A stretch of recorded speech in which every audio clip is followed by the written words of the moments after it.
Kristen, hello. Hi, how are you, Dina? I'm doing wonderful, thank you. Now, you are the director and CEO of the Wisconsin Historical Society. That's a pretty cool job. Oh, it's a fantastic job. It's a great privilege to be one of the stewards of one of the oldest and most significant historical societies in the United States, the Wisconsin Historical Society. Yeah, and you guys are doing something pretty cool. You have a journaling project going on to document daily life of COVID-19. Why is a project like that so important? Well, the Wisconsin Historical Society has been around since 1846, 2 years before statehood.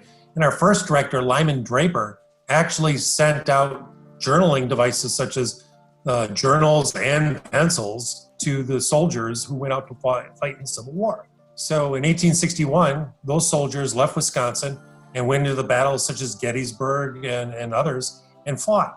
But they marked down what they were doing during the time, and they filled out all those journals. What Lyman Draper wanted them to do, and which many of them did, is come back and deposit them in the Wisconsin Historical Society. So much like Lyman Draper did, we're asking people to document the time that we're in right now with COVID-19 and to document their thoughts, their ideas, photographs, videos, thoughts, words, on what the COVID-19 means to them in a 30, 60, 90-day journaling sequence, and then deposit them in the Wisconsin Historical Society. You touched on the Civil War project. You also did something in the past with the Civil Rights Movement. Tell me just a little bit about that. Sure, the Wisconsin Historical Society sent graduate students down through the South in the early 60s during the American Civil Rights Movement and collected papers, ephemera, objects from the people that are actually living it and working through it. So we have one of the most significant archives of American Civil Rights Movement in Wisconsin here at the Wisconsin Historical Society.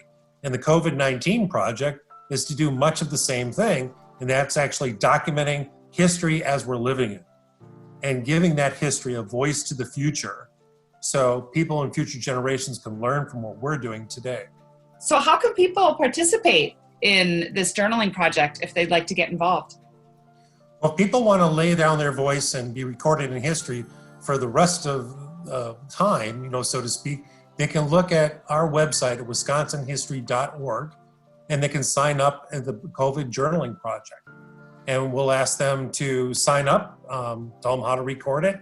And then when they're done, they just send it in and they'll be part of history. They'll be part of many voices. We have over 890 journal entries right now that people have said that they're going to participate. I know everybody's having a tough time and we want you to practice safe social distancing, the best of health standards you can do with your family, friends, and colleagues, and take time for yourselves too. And if you need some resources, go to wisconsinhistory.org.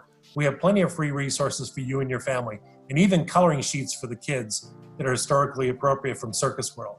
So we wish you all the best, and we hope that you join us to create the future of history.